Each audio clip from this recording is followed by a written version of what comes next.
ini X1, bukan X1, XI min X per atau X tiap titik-titiknya dikurangi rata-rata, itu aku kerjain di bagian yang atas ini, dari 1 sampai 7 ini. Nah, kenapa aku pakai for loop? Ayo, ada yang tahu nggak? For kan intinya buat pengulangan tuh, ngerti nggak tuh? Ayo.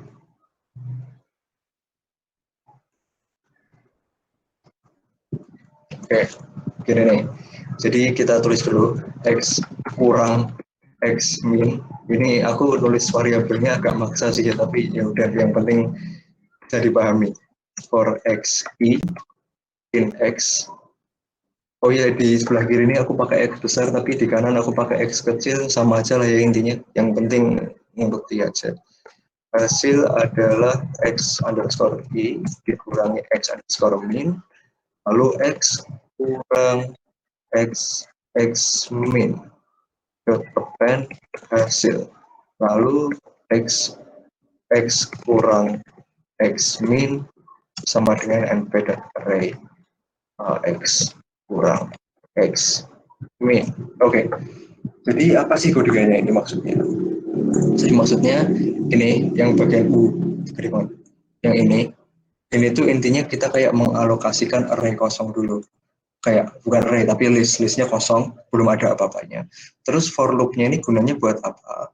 For loopnya ini tuh kayak kan ingat kan tadi apa, kayak df.shape itu kan kita punya 25 data. 25 data itu kan kayak berarti artinya X-nya 25, Y-nya juga 25 kan. Nah, terus inti dari XI in X itu adalah kayak 25 angka itu kita iterasikan satu-satu, kayak kita akses satu-satu dari indeks ke 0 sampai ke indeks 24. Kan kita mulainya dari 0 ya, jadi selesainya di 24. Nah, hasil adalah tiap data ini dikurangi X min. Nah, X min itu kan kita tadi udah buat ya. X min itu ini, di mana dia kalau nggak salah 5, berapa gitu. Nah, jadi tiap datanya dikurangi X min, lalu tiap data tadi, tiap hasil pengurangannya tadi dimasukin ke array sini. Makanya ada pakai append kan. Ingat kan append dulu, misalnya ada array kosong, nanti append 1, nanti ada angka 1, append 2, nanti ada angka 2, dan seterusnya gitu. Nah, itu kurang lebih kebayang lah ya, kelihatannya ribet tapi udah mulai jelas. Terus sekarang kalau Y-nya intinya juga sama aja, kan XI kurangi X bar, terus di sini YI kurangi Y bar, intinya sama aja, jadi kita bisa copy ya. Terus semua X-nya diganti huruf Y, jangan sampai salah, ini Y juga, terus ini juga Y, terus ini juga, ini, nanti semuanya pokoknya. Oh ya, di sini aku convert jadi numpy array lagi biar apa namanya ya? Oke. Apa nih? Ya kurang X min. Oh, salah. Oke. Gini.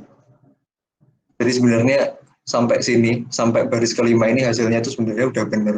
Cuman kenapa aku pakai Y kurang Y min masukin ke numpy array, dijadiin array, bukan list biasa, karena ini numpy itu dia memang komputasinya lebih cepat, meskipun dalam kasus kita ini nggak kerasa ya, tapi dibiasakan aja dikonvert jadi numpy array lagi, biar kalau misalnya sewaktu-waktu kita punya codingan yang besar, datanya kan cuma 25 nih, katakanlah besok punya data 25 juta baris misalnya, itu ntar bakal kerasa performanya lebih cepat pakai NP array. Oke, gitu. Terus habis itu ini rumus B1-nya belum selesai ya. Tadi kan kita masih ngerjain yang ini, XI min X sama XI min Y bar, X bar, sorry. Nah, sekarang kita bakal apa namanya ya, ini pakai ini apa namanya yang warna kuning muda ini, kan intinya dia itu perkalian ya, berarti dia tuh kayak harus dikalikan, lalu kemudian yang hijau ini gunanya kayak sum itu jumlahkan tuh, misalnya kita punya array isinya 0, 5, 4, 3, 2, 1, nanti kayak 5, 4, 3, 2, 1 ini ditambahin semua, itu sum namanya. Nah, kata aku ngeblank gini nih, ini kan bisa dibagi jadi dua ya, ada yang bagian atas atau pembilang, terus yang bawah itu penyebut. Nah sekarang kita bakal ngerjain yang pembilang dulu, namanya aku kasih nama variabelnya B1 atas, biar lebih kebayang. B1 atas sama dengan X kurang X min. Nah, dikali Y kurang Y min. Nah ini dapat dari mana? X kurang X min ini kan ini nih yang udah aku kerjain di atas nih, yang udah kita kerjain sebelumnya. Terus Y kurang Y min juga intinya sama aja. Terus kita udah sih ini di enter aja, bisa ke atas ya biar sekalian di print. Nah ini nih hasilnya. Jadi kayak X kurang X min itu kan kayak sebuah array, lalu Y kurang Y min itu dia juga sebuah array, panjangnya sama-sama 25. Terus kalau panjangnya sama-sama 25 itu kayak kalau kita kalikan, otomatis dia akan mengalihkan semuanya. Mengalihkan semuanya itu dalam artian kayak indeks pertama atau baris pertama sama baris pertama punya X sama Y bakal dikaliin, kaliin. Ya dikaliin gitu sampai bawah. Terus outputnya adalah ya hasil perkalian itu, di mana artinya kita bakal punya 25 juga sih, 25 baris. Nah, 25 baris kan. Jadi intinya kayak tiap baris di kolom tiap baris dikaliin dengan teman sebarisnya. Gitu intinya. Nah, setelah dikalikan, sekarang kita masuk ke sumnya. Sumnya itu ya kayak dijumlahkan tadi, artinya B1 underscore atas sama dengan B1 underscore atas. Salah, begini. np.sum dalam kurung B1 atas. Terus kalau kita print lagi, nah ini adalah hasil penjumlahan dari ini. Oke. Nah setelah dijumlahkan, mungkin sampai step sini mungkin agak nggak kebayang ya, karena kita kayak bekerjanya itu kayak kepisah-pisah. Karena kalau yang di atas ini rumusnya kan kayak jadi satu udah gitu kan. Sementara kalau yang di sini itu kayak apa namanya, kita ngerjainnya pelan-pelan. Tapi ini sebenarnya operasinya sama aja. Maksudnya bukan gunanya, kayak intinya sama aja sama yang bagian atas ini. Nah terus sekarang untuk yang pembilang penyebut lah, yang bawah itu namanya penyebut kan ya. Nah itu tuh kita pakai yang index I min X bar, artinya sama dengan ini ya, tapi yang ini dikuadratin. Caranya gimana? Caranya kita sekarang buat ini dulu, variabel baru B1 bawah namanya sama dengan X kurang X min dikali, bukan dikuadratin, dipangkat juga. Jadi kalau kali bintang 2 kali itu artinya pangkat ya, pangkat sekian. Ini karena pangkat 2 jadi ya gini. Terus kalau kita print lagi B1 bawah, maka outputnya kayak gini. Wah, panik. Ya jadi intinya ini dikalikan dengan dirinya sendiri, dipangkatin intinya. Jadi emang kelihatan agak ribet, tapi ya gitu, gini. Nah, bentar deh, ini barangkali ada yang nggak ngerti ya. Ini E plus 01, ini tuh kayak dikali 10 pangkat 1. Terus kalau E min 01 ini dikali 10 pangkat min 1, dan ya kurang lebih kayak gitu ini. Notasinya matematis banget, tapi nggak usah diperhatikan banget, nggak apa-apa, karena rumus ini emang belum selesai. Nah, ini kan baru dipangkatin ya, sekarang kita jumlahkan. Caranya pakai B1 underscore bawah lagi sama dengan np.sum B1 underscore bawah. B1 underscore bawah ini buat nomornya. Oke, hasilnya kurang lebih sama nggak sih? Ya nggak sama. Ini sama-sama. 1495 ini yang B1 atas, terus yang untuk bawahnya 153,0264 ya benar. Nah, yang atas sudah dapat, bawah sudah dapat. Sekarang kita mau kerjakan apa namanya secara keseluruhannya. Artinya atas dikali bawah ya. Kok dibagi. Nah, B1 adalah B1 underscore atas dibagi B1 underscore bawah.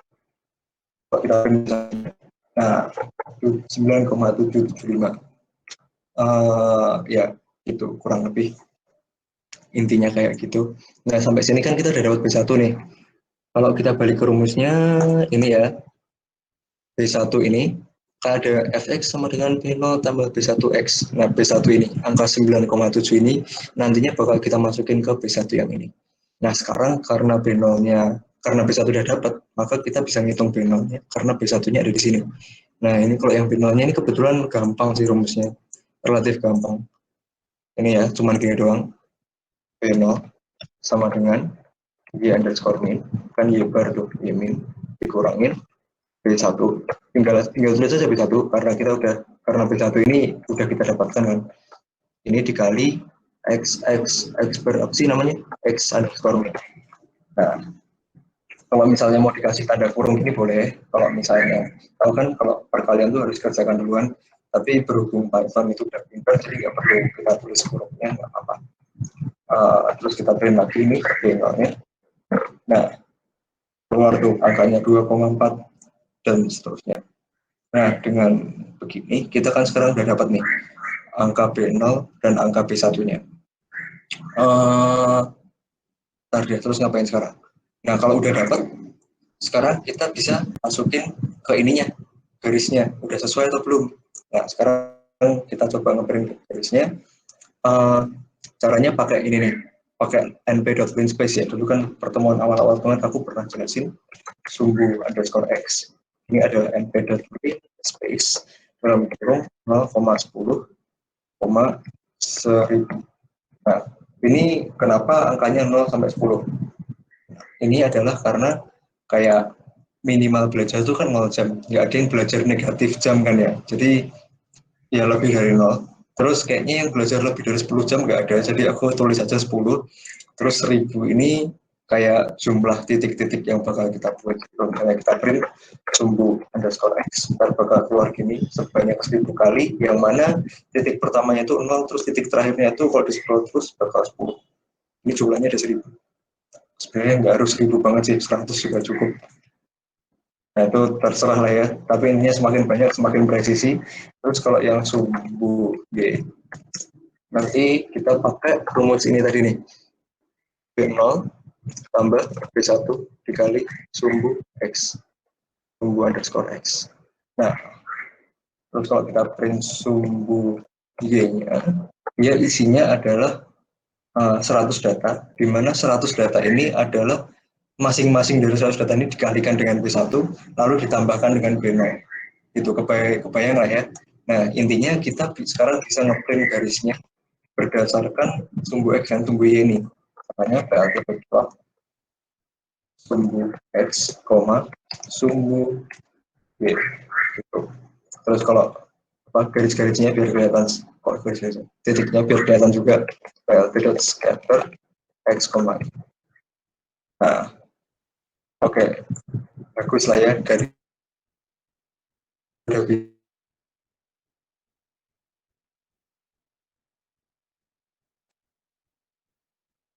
lumayan banyak loh tadi rumus yang kita jelasin. Masa nggak bingung hebat kalian?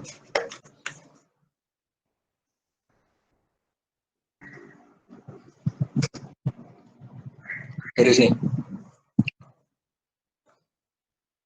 Lanjut dulu ya. Nah, apa sih? Tartar.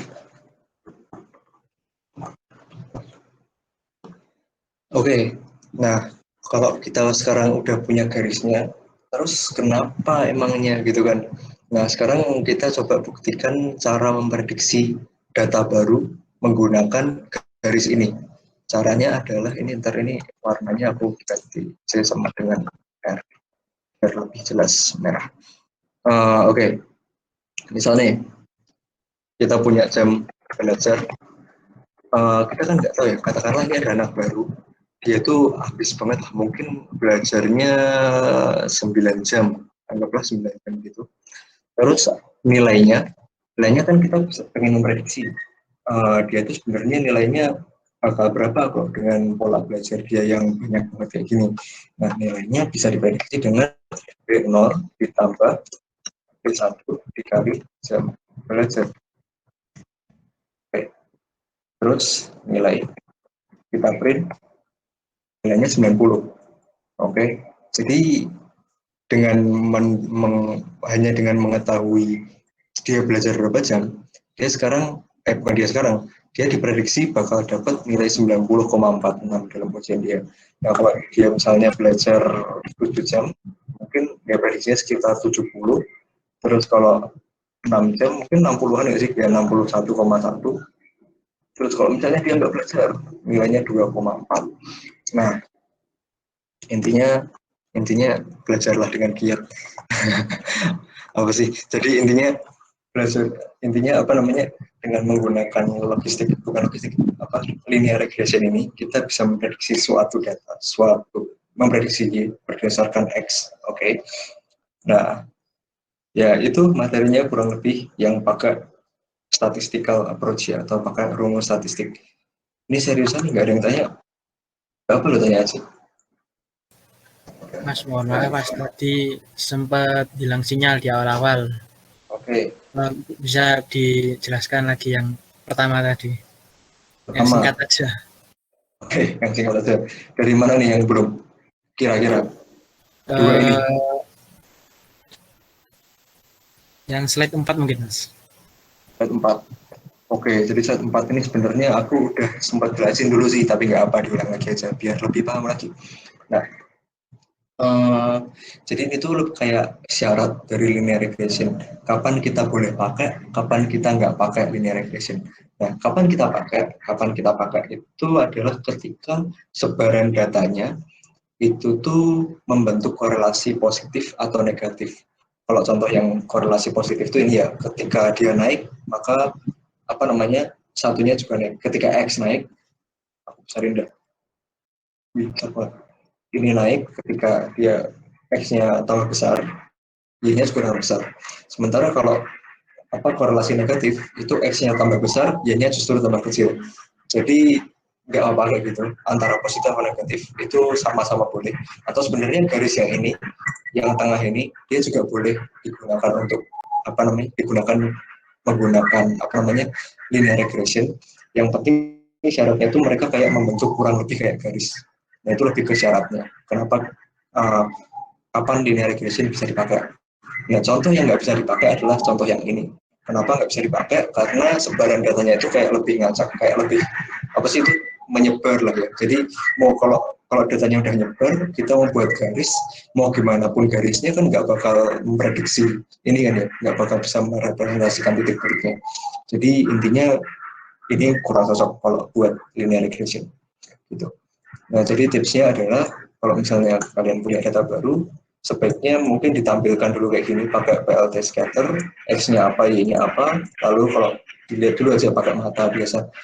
Kira-kira ini bisa buat garis lurus nggak di sini? Kalau bisa, ya udah berarti pakai linear regression boleh. Gitu sih. Yuk, ada yang tanya lagi?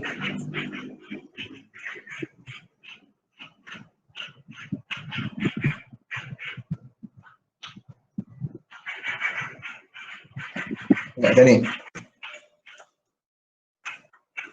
Tapi udah ngerti lah ya ininya, apa namanya, konsep konsep dari linear regression yang pakai rumus statistik. Nah sekarang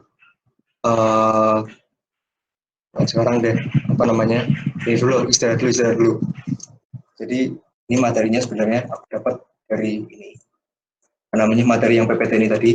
Ini sebenarnya udah aku upload di e-learning. Kalau mau download tinggal download aja.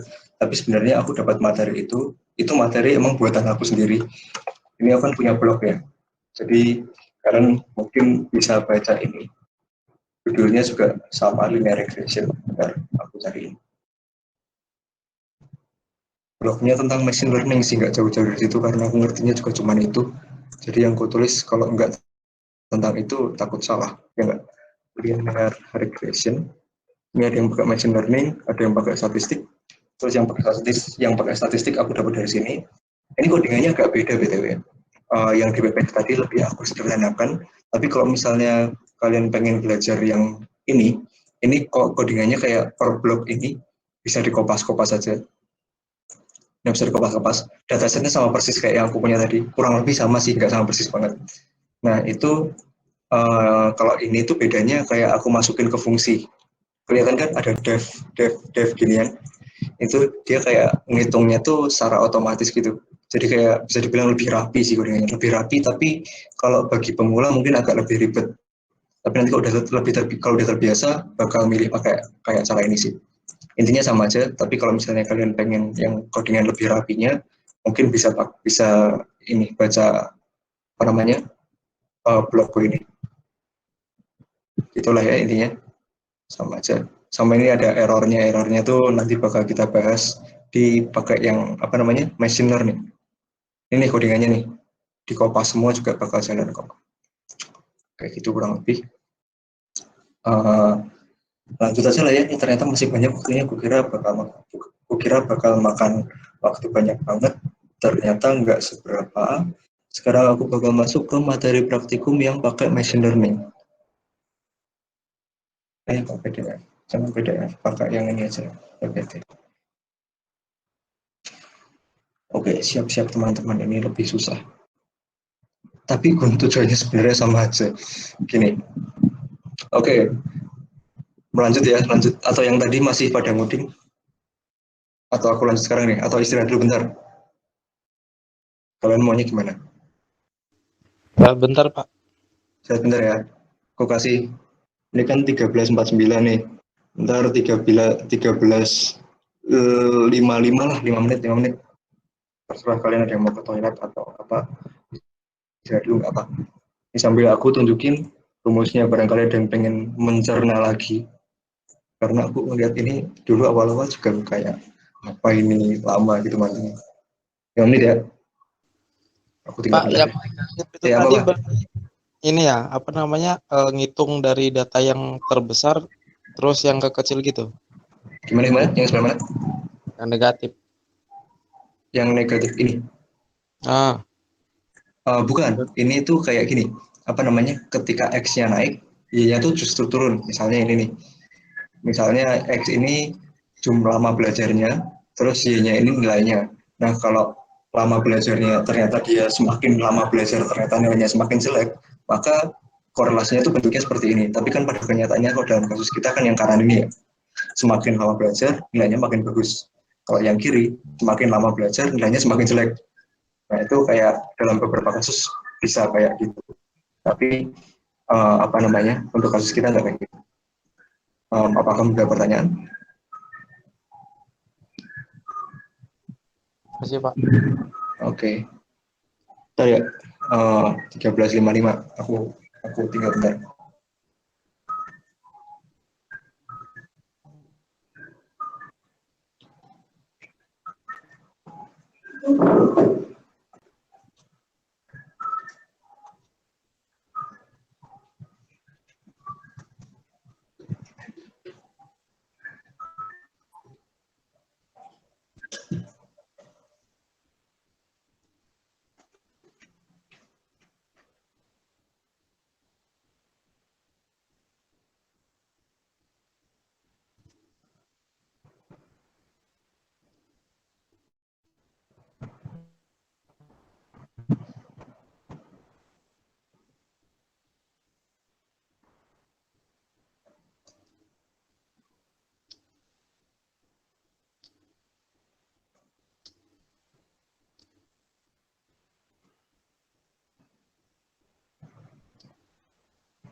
Udah ini, udah apa namanya? Udah 12:55.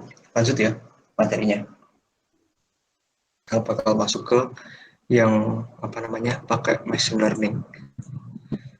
Nah, kalau pakai machine learning itu bentar. Sebenarnya kalau dari konsep sama aja ya. Kita pengen memprediksi, pengen itu berdasarkan data-data yang udah ada. Oke, terus sekarang kalau ya ini kalau X baru di kemudian hari kita bisa menebak Y-nya. Itu sama ya. Terus habis itu ini juga sama teorinya. Terus ini ada dua metode untuk melakukan linear regression. Awalnya aku kira bakal habis waktunya buat ini doang. Ternyata masih ada waktu. Sekarang aku bakal jelasin yang pakai machine learning. Nah, kalau pakai machine learning ini apa sih maksudnya? Machine learning itu kan kayak pembelajaran mesin ya. Pembelajaran mesin itu kayak apa namanya komputer yang bisa belajar sendiri. Oke. Kalau yang tadi itu emang udah pakai rumus, jadi kayak emang sama orang-orang matematika gitu udah diulik rumusnya. Jadi mereka udah bisa dapat angkanya langsung. Sementara kalau kita ini metodenya tuh kayak ngajarin komputer biar dia belajar sendiri, bukan bukan kayak kita kasih rumus gitu, bukan, agak beda sih. Nah, untuk garisnya sendiri persamaannya namanya garis lurus ya, persamaannya sama, cuman notasinya agak beda nih. Ini ada fx sama dengan b0 plus b1x, terus kalau yang di sini ada y apa namanya y hat y itulah pokoknya y yang ada segitiganya di atas, terus mx kali b. Nah, m ini sama dengan b1, m sama b1 ini sama intinya. Terus kalau yang b sama b0 itu sama intinya. Oke, gitu. Terus habis itu ini nih, gimana cara mengetahui M dan B? Kan kalau misalnya, bukan kalau misalnya, kalau yang di sebelumnya, di ini nih, yang pakai statistik, gimana caranya kita mengetahui, itu mungkin apa namanya, speakernya bisa di mute mungkin, takutnya ganggu teman-teman yang lagi dengerin, agak keresek-keresek sih, kedengeran dari sini. Oke. Nah, kalau di sini kan gimana caranya mengetahui B0 dan B1 ya, kalau yang di apa namanya di slide yang warna hijau ini. Sementara kalau yang di slide yang warna biru, gimana cara mengetahui M dan B? M dan B itu intinya sama aja sebenarnya, cuma dia notasinya agak beda ya. Jadi jangan bingung kalau misalnya ada huruf-huruf yang agak asing, intinya sama aja kalau udah tahu persamaannya. Nah, caranya gimana? Kita nggak pakai rumus sih, tapi rumusnya itu namanya lebih ke algoritma. Namanya algoritma gradient descent atau penurunan gradien. Nanti bakal aku bahas sih kenapa dinamakan dengan penurunan gradien. Step by stepnya. Pertama ambil B0 dan B1 secara acak. Bukan B0 dan B1 ini belum aku update. Ini M dan B secara acak. Nah, M dan B secara acak itu jadi M sama B-nya. Pertama tuh random dulu. Misalnya ya kan kalau tahu kan ya, kita tahu kan ya tadi kalau ini garis ini dia bakal sesuai kalau misalnya angkanya dia sesuai dengan sebaran data-datanya. Sementara kalau di apa namanya rumus statistik dia kayak otomatis langsung ngerti ke apa angkanya itu berapa. Nah, kalau di machine learning ini dia nggak ngerti tuh. Dia kayak agak apa namanya ya emang algoritmanya beda aja sih. Jadi pertama dia milih M sama B secara acak, lalu dicari errornya atau seberapa bagus garisnya. Nanti ada rumusnya juga. Terus inisialisasi learning rate dan epoch ya nanti kita bahas. Lalu nomor 4 hitung turunan parsial. Apa ya? Kalian semester 1 ada mata kuliah kalkulus nggak? Nanti itu kepakai banget di step nomor 4 ini. Tapi jangan khawatir ya, ini udah aku hitungin. Jadi hasil akhirnya aja. Kalian bakal tahu hasil akhirnya aja itu udah cukup. Lalu M dan B-nya kita update, lalu step 4 dan 5 diulang terus banyak epoch. Jadi ini, hitung turunan parsial, lalu update M dan B, itu kayak berkali-kali. Nah, kenapa update? Ini karena M dan B-nya ini kan kita tahu diambil secara acak, ya kan, random. Nah, kalau dia random itu otomatis harus kita benerin dulu angkanya biar biar dia itu menghasilkan garis yang tepat. Nah, itu algoritmanya ini pakai pakai keseluruhan algoritma ini. Nah, kemudian oh ini nih learning rate. Learning rate ini seberapa cepat si komputer ini belajar, seberapa cepat si algoritmanya belajar. Terus kalau yang epochnya ini kayak jumlah iterasi, mau berapa kali update-nya. Ya nanti kita bahas sekalian codingannya. Ini Jupyter Notebook-nya bisa disiapkan juga ya, atau ngoding di bawahnya juga apa-apa. Nah, nih pada step kedua kita perlu menghitung yang namanya error atau mean squared error. Apa sih ini? Mean squared error tuh gini nih. Ini ya step kedua ya, cari errornya.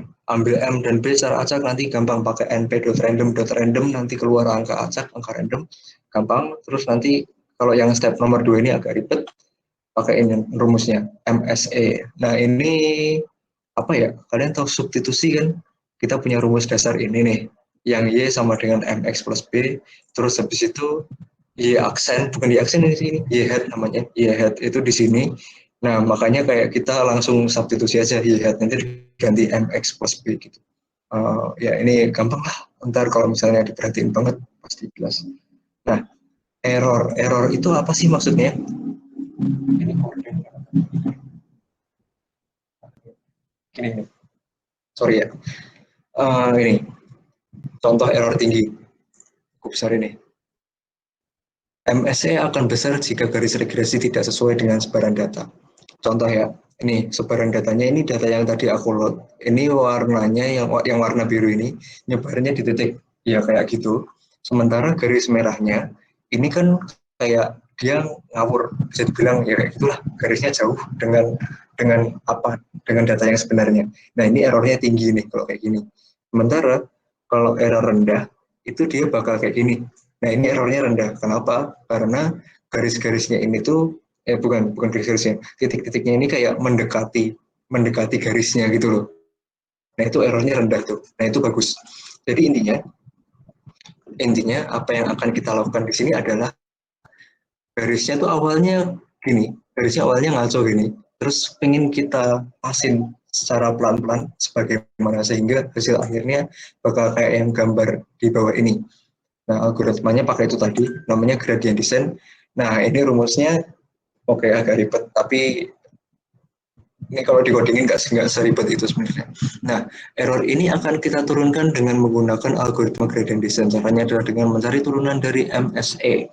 Jadi ini teoritis banget, tapi nggak apa-apa ya. Ini, apa cari errornya? Ini step nomor 2 ya. Terus kalau inisialisasi learning rate dan epoch ini gampang, kayak ya udah kita skip dulu nggak apa-apa, kita bahas yang susah dulu. Jadi step 2 sama 4 ini agak berhubungan ya. Ini lebih tepatnya turunan parsial error. Jadi kan errornya ini pakai MSE namanya, lalu nomor 4 turunan parsial dari MSE-nya. Gimana sih? Jadi ini kalian kalau pernah belajar turunan di SMA, jadi ini nih bakal diturunin. Ini emang nggak ribet, tapi yakinlah pasti bisa, pasti ada caranya. Kalau nggak ada kalkulatornya sih di internet, how to calculate derivative of a function gitulah pokoknya. Nah, ini nih hasilnya kayak gini. Lalu kalau kita turunkan itu bakal kayak gini dan turunannya parsial ya. Kenapa parsial? Karena ingat kan kalau dulu matematika itu ada dy per dx gitu kan. Nah kalau kita nggak kayak gitu. Ini dy per m per dm, makanya aku kasih nama variabel dm di sini. Dia turunan terhadap m, sementara turunan lagi terhadap b. Ada namanya db. Nah ini apa bedanya? Mungkin kalian bisa tanyakan ke dosen kalkulus kali ya, yang lebih paham tentang ini, karena ini kan lebih ke bidang matematika sebenarnya. Ini kan implementasi dari matematika kan. Nah ini yang penting kita tahu hasil akhirnya aja, dan yang penting bisa ngodingin. Pertama ini turunannya punya, bukan itu. Pertama errornya kayak gini, lalu kita turunkan punya M, DM, sama DB. Turunannya kayak gini, ya itu, intinya hasilnya gini. Terus habis itu M sama B-nya kita update dengan rumus ini. Nah, M yang baru adalah M dikurangi learning rate ya, L adalah learning rate dikali turunan tadi. Nah, sebenarnya apa sih maksudnya turunan gitu? Ini nih. inti dari turunan. Kenapa kita mencari turunan? Karena misal ini ya, aku ambil kalkulator online, GeoGebra namanya. Terserah sebenarnya pakai apapun bisa. Nah, ini gimana caranya? Start kalkulator. Kayak gini. Misal nih, kita buat grafik X pangkat 2 ya, X kuadrat. Bentuknya kayak gini. Ini tuh adalah grafik error, di mana artinya kalau misalnya dia ada di titik yang paling tinggi, itu errornya besar. Lalu di titik ini, titik yang bagian 0 ini, adalah titik di mana errornya rendah. Jadi kayak, ya anggaplah ini grafik error, meskipun errornya bukan X kuadrat, tapi anggaplah error itu kayak gitu. Nah, kenapa kita ambil turunan? Ingat nggak turunan itu gimana caranya? Kan 2X ya. Turunan dari X kuadrat ada 2X. Yang mana turunan itu merepresentasikan seberapa miring sih garis itu. Nah, misalnya nih, di titik 0. Di titik 0 ini garis yang merah, dia kan 0 juga. Artinya di titik itu gradiennya 0. Artinya dia nggak miring kemana-mana. Kayak dia itu garisnya datar. Sementara kalau yang di sini, kayak dia itu garisnya itu, ini berapa sih? 4 ya. Jadi ketika dia di titik sini, gradiennya 4. Dia kayak miringnya tuh sejumlah 4 gitulah, kayak 41-an aku bang juga, tapi kayak gitu. Nah, kenapa kita nyari turunan? Karena kita pengen si algoritmanya ini turun secara pelan-pelan. Errornya kita pengen turun secara pelan-pelan, yang mana kita nggak tahu titik dasarnya tuh kayak gimana, ya kan? Kita nggak tahu M sama B-nya itu berapa. Jadi kayak kita turunin pelan-pelan terhadap M dan B, supaya nanti M sama B-nya itu ketemu sampai ke bagian 0 sini. Nah, konsepnya kayak gitu. Mungkin kalau belum begitu paham nggak apa-apa, tapi ya nanti bisa dipahamin lagi mungkin. Oke, intinya kayak gitu. Sekarang kita masuk ke codingannya ya. Mungkin rumusnya ribet, tapi codingannya nggak seribet itu sebenarnya. Oke, kita pakai Jupyter Notebook yang tadi, jadi nggak perlu ngeload data. Ini ya, X-nya masih sama, terus Y-nya juga masih sama. Importnya juga udah aku import, jadi sebenarnya slide-nya ini di skip aja nggak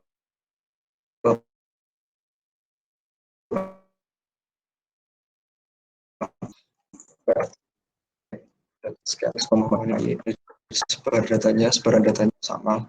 Nah, sekarang nih, di step selanjutnya, kita inisialisasi M sama B-nya secara random. Oke, jadi randomnya itu terserah kayak gimana. M sama dengan np.random.uniform. Intinya adalah randomnya ini bakal di antara min 10 sampai 10. Terus kalau B-nya juga bakal aku buat sama. Nah, np.randomSeed ini apa gunanya? Dia gunanya cuma buat ini sih, biar randomnya itu nggak berubah-ubah. Misalnya ini M-nya kan 9,5, nggak 9,5. Terus akuran lagi kan 8,4. Terus akuran lagi min 0,41. Nah, ini biar apa namanya? Biar dia nggak berubah-ubah lagi, aku pakai np.random.seed, dalam kurung angkanya terserah berapa, aku pakai 3 deh. Nah, ini sama akuran dia bakal 1,1,1 kayak gitu. Nah, ini biar sama aku sama 999. Terserah ntar kalian mau pakai berapa lah kalau mau. Nah, oke. Sekarang apa lagi? Oke, print dulu. Print IP. Gampang. Buat random doang, nggak susah. Nah, sekarang kita coba gambar garisnya dulu. Caranya pakai X-line.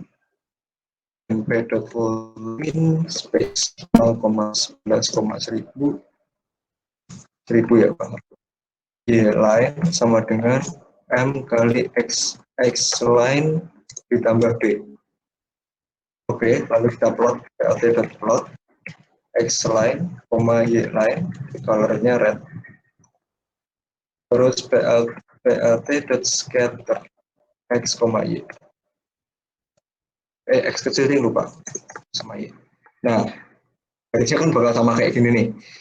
Bakal sama kayak gini artinya apa? Sesuai dengan apa yang udah kita bahas sebelumnya. Nih, ini kan errornya tinggi ya.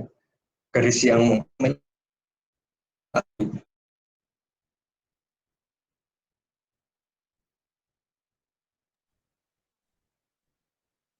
ini sesuai dengan sebaran data warna biru itu adalah dengan menggunakan algoritma gradient descent yang aku jelasin tadi.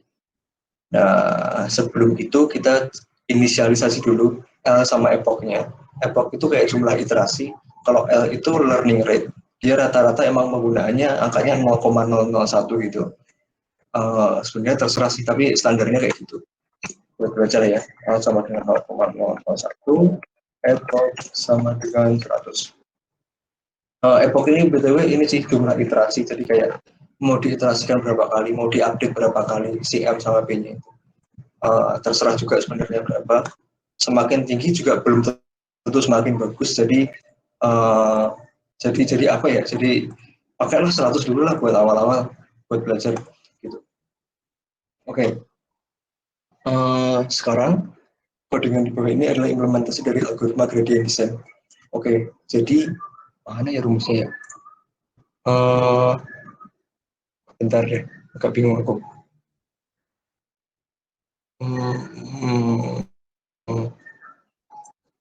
Ini aku copy aja deh, biar kelihatan lebih jelas. Ini sama ini. Tapi masukkan sini ya. Salah, bukan ini. Masukkan sini biar lebih apa namanya kelihatan. Kayak gimana sih? Oke. Jadi intinya, ada satu lagi ketinggalan, sorry. Ini.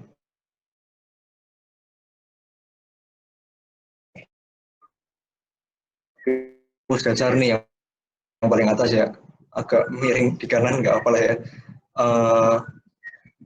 Saya sebentar, aku bingung, aku mikir. Ini nih. Oke. Codingin dulu. N sama dengan, ikutin codingan ini ya. N sama dengan np.int len x. N ini apa sih? N, kok error apa ini? X kecil maksudnya. Sorry. Nah, ini ada 25. Nah, apa sih maksudnya? N ini adalah jumlah data, ingat nggak tadi? Nah, kenapa aku nyari jumlah data di sini? Karena pada turunannya, DM sama DB, dia itu perlu turunan, dia perlu jumlah datanya. Ini N ini ya. N, lalu ini X sama Y, ini kurang lebih sama kayak tadi. Ya, intinya kita perlu N lah, makanya aku buat N dulu di baris pertama. Kemudian di dalam situ ada for loop, for I in range epoch. Lihat kan epochnya nih, biar masih kelihatan ternyata 100. Berarti epochnya ini 100, artinya I-nya bakal dari 0 sampai 99. 0 sampai 99 kan 100 kali ya, jadi dia bakal kayak iterasi 100 kali gitu sih kurang lebih intinya. Nah, dia iterasikan 100 kali, lalu habis itu pada iterasinya ngapain dia? Dia bakal ini. Pertama dia melakukan prediksi dulu. Y head-nya mx plus b pakai mx pakai m sama b yang masih jelek tadi. Y head sama dengan m dikali x ditambah b. Oke gitu. Lalu bm sama db-nya tinggal dimasukin ke rumus. Nah, rumusnya ini juga sebenarnya gampang. Kelihatannya dari pakai notasi matematikanya, tapi kok di coding sebenarnya nggak susah amat. DM ya, DM yang ini dulu. Ini min 2, pakai kurung ya, jangan lupa. Biar nggak ngacau. Min 2 per di X dikali Y, ini perlu ada kurung juga, Y kurangi Y. Ya intinya turunannya kayak gitu. Kayak emang rumusnya kayak gitu, jadi kayak apa ya, yang penting kita pakai inilah gitu. Kalau misalnya kalian mau belajar akar-akarnya, maksudnya akar-akarnya itu kayak kenapa kayak gini, ini mungkin bisa dipelajari di sini. Karena bakal ribet banget kalau aku di sini. Dan aku juga belum ngerti juga sih. Oke, ini intinya. Ini yang DB ya, yang DB adalah min 2 per N sama terus dikali NP dan sum, Y dikurangi Y. Nah, sampai sini kan udah ini nih, turunannya udah diturunkan secara parsial. Lalu sekarang untuk tiap iterasinya kita bakal update M sama B. M sama dengan M dikurangi learning rate dikali DM, lalu B sama dengan B dikurangi L kali B. Oke. Nah, dengan menggunakan algoritma ini harusnya sih M sama B-nya udah bakal mendekati ini ya, mendekati yang apa namanya, yang kita dapat ini ya. Error. Pakai S. Sorry. M. Nah, 8 sama 11. Kalau kita bandingin sama yang sebelumnya, apa sih namanya? B0, B1 nggak sih? Iya ya, B0 sama B1. Oke, B1 dulu berarti. Print B1, print B0. Nah, balik deh. Dulu B1. Nah, apa intinya? Bentar kita buat grafiknya dulu biar lebih apa ya, biar lebih kelihatan. Oke, copy aja sama persis, benar-benar sama persis. Nah, ini hasil yang garis yang kita buat pakai M sama B yang baru. Nah, apa ya? Aku mau jelasin apa tadi? Ini nih. Jadi, ingatkan kalau yang ini kita tadi pakai rumus statistik. Sementara kita pakai machine learning. Nah, apa bedanya? Apa bedanya? Ntar deh, aku bingung jelasin. Jadi gini nih, yang namanya rumus statistik, dia itu kan kayak rumusnya itu udah pasti. Jadi bisa dibilang garisnya ini tuh udah yang paling optimal. Jadi B0-nya ini 2,4 sekian sampai 1,7 sekian itu kayak udah yang paling optimal, adalah yang paling bagus. Sementara kalau yang machine learning dia 8 sama 11. Dia angkanya agak beda, bukan agak beda sih, kayaknya beda banget sih. Cuman angka ini tuh adalah hasil dari nyoba, hasil dari update apa namanya yang diubah secara pelan-pelan gitu loh. Ini ya, jadi iterasinya 100 kali. Jadi kalau misalnya kita update-nya sebanyak 1000 kali, harusnya ya secara teori dia bakal lebih mendekati ini. Meskipun dalam banyak kasus bukan berarti semakin banyak iterasinya semakin bagus ya. Tapi dalam kasus ini makin lama makin bagus. Oke, kita buatin lagi ya, random lagi, diulangi lagi, lalu kita print epochnya kita jalanin lagi, set, nanti keluar angka 8 sama 9. Oke, masih kelihatan agak jauh, tapi kalau kita print ini, dia lebih mendekati lagi. Nah, ini tuh apa ya? Jadi intinya si algoritma gradient descent itu, dia kayak bukan pakai rumus, nggak nembak langsung pasti angkanya ini, nggak kayak gitu, tapi dia kayak nyobain satu-satu, nyoba pelan-pelan, jadi kayak seminimal mungkin lah errornya. Kan ingat kan tadi kalau kayak gini artinya errornya besar, lalu sampai errornya kecil, nah itu artinya kayak si algoritma itu berusaha belajar, kayak memperkecil error kan. Jadi awalnya dia nggak ngerti apa-apa, sekarang udah semakin ngerti. Nah itu kan belajar. Nah jadi intinya learning itu kayak gitu, pakai rumus statistik agak beda. Nah, itu kira-kira ada pertanyaan nggak? Atau aku merasa jelasin agak bingung sih sebenarnya tadi. Kira-kira ada yang nggak jelas dari aku yang jelasin tadi? YH itu buat apa, Pak? Oke, YHT itu hasil prediksi. Kebayang nggak? Jadi gini nih, misal, kalau yang titik-titik ini, Y-nya itu Y aslinya ya, Y yang sebenarnya. Sementara kalau garis ini kan Y-nya itu YH sebenarnya. Y yang hasil prediksi. Jadi apa ya namanya ya? Jadi kalau misalnya kita kurangin atau jarak antara apa asli dengan hasil tebakannya, hasil prediksinya itu kan berjarak ya. Nah, ketika jaraknya itu besar, maka errornya akan besar, ya kan? Nah, kalau kalau yang garis hijau ini yang di PPT-nya, dia kan jaraknya kecil ya. Nah, maka dia errornya kecil. Jadi intinya garisnya aslinya Y biasa gitu, dan kita berusaha untuk ngebenerin Y-nya itu sih, kebayang nggak? Iya, Pak. Oke sih. Berarti kayak kita ngebenerin garisnya itu dari hasil prediksi komputer gitu ya. ngajarin komputer lah intinya. Kalau epoknya cuma 10 misalnya, gitu deh, belajar. Ini aslinya kayak gini, inisialisasi awalnya. Terus kita cuma 10 kali putaran. Kalau kita print, nah ya kan kelihatan kan, kalau tadi putarannya 100 kali, dia lebih bagus. Sementara kalau ini cuma 10 kali, dia cuma naik sedikit, ya nggak sih? Ini awalnya gini, dia naik sih naik, tapi nggak sampai apa namanya, intinya semakin banyak belajar, semakin dia pintarnya. Itu orang juga gitu nggak sih? Semakin banyak belajar, semakin pintar. Ya, gitu sih kurang lebih. Meskipun kebanyakan belajar juga nanti bakal ada problem sendiri ya. Jadi belajar secukupnya aja. Apaan sih aku ini? Gitulah intinya. Ada pertanyaan lagi mungkin?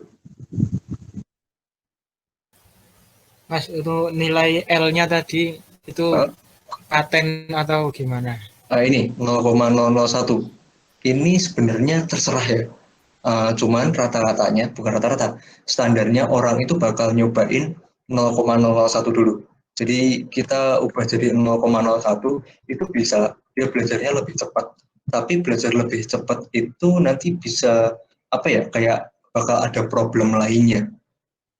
Coba ya kita ini. Kebetulan kalau kasus ini kayaknya gampang sih, jadi 0,1 deh. Kayaknya juga nggak apa-apa. Coba ini, aku juga nggak pernah nyoba-nyoba ini sih. 0,1 ini 10 aja. Ingat ya tadi ketika 0,001 lalu putarannya cuma 10 kali, ya kan hasilnya kayak garisnya cuma kayak gini, ya kan. Nah, kalau misalnya kita besarkan, epoknya tetap 10, apakah dia bisa bisa bisa apa namanya? Belajar lebih cepat? Banyak lihat kacau kan, besar banget kan. Bukan besar banget, kecil banget, negatif sekian lah itu. Kalau di print, nah garisnya kayak ngaco gini. Jadi apa ya?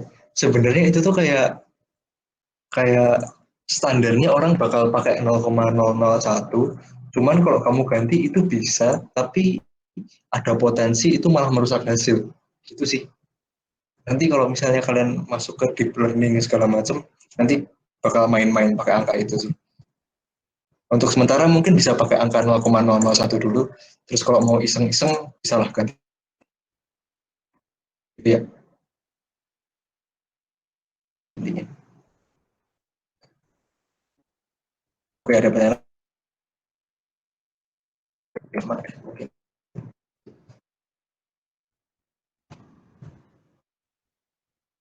Masih kacau. 0,005.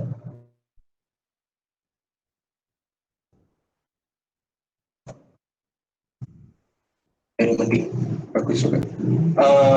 Gimana? Tanya lagi nggak? Atau bahas tugasnya tadi?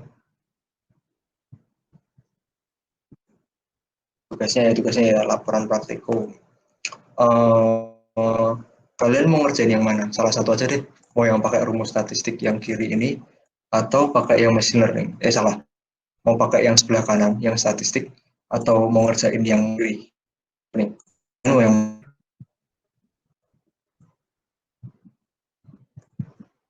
sebenarnya kalau anak komputer lebih cocok yang kiri sih, karena dia lebih mengimplementasikan komputernya gitu, rumus-rumus yang di komputer, algoritma sih lebih tepatnya. Jadi yang kiri aja lah ya. Ya, Nah, Pak. ini nih. Oke, sip. Jadi tugasnya, ini codingan yang aku buat ini nggak aku share, terus nanti tantangannya buat kalian. Ini codingannya, kan di sini udah ada codingannya ya, kayak bukan yang ini, bukan ini, bukan ini.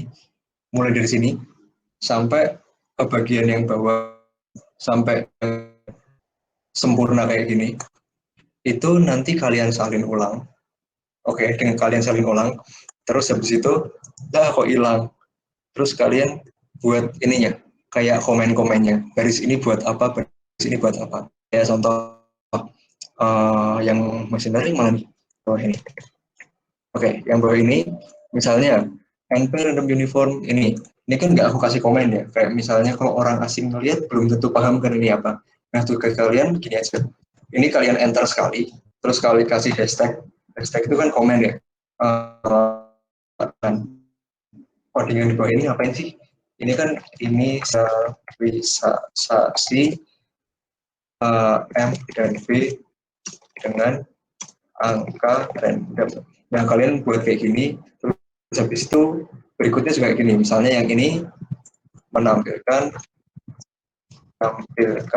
garis dan titik dan data point ini namanya data point. Nah, buat kalian kayak gitu, jelas nggak? Nanti sebanyak yang kalian bisa deh, kan menjelaskan per garis itu apa, artinya kalian semakin paham kan. Nah, ya udah buat aja kayak gitu. Oke ya. Gimana, kesusahan nggak? Codingannya tinggal kopas sih, bukan kopas.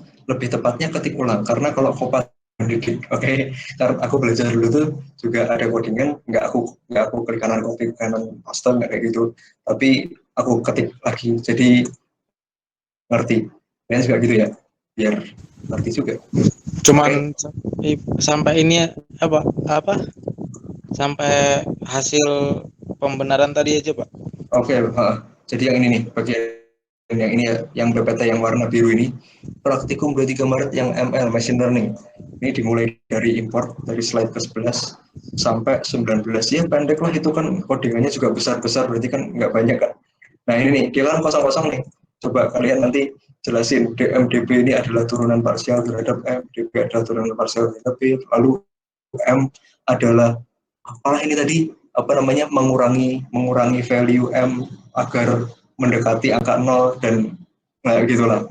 Nanti bisa kalian searching, atau kalau mau baca-baca artikelku juga ada ini sumbernya di sini, tinggal di kopas aja itu.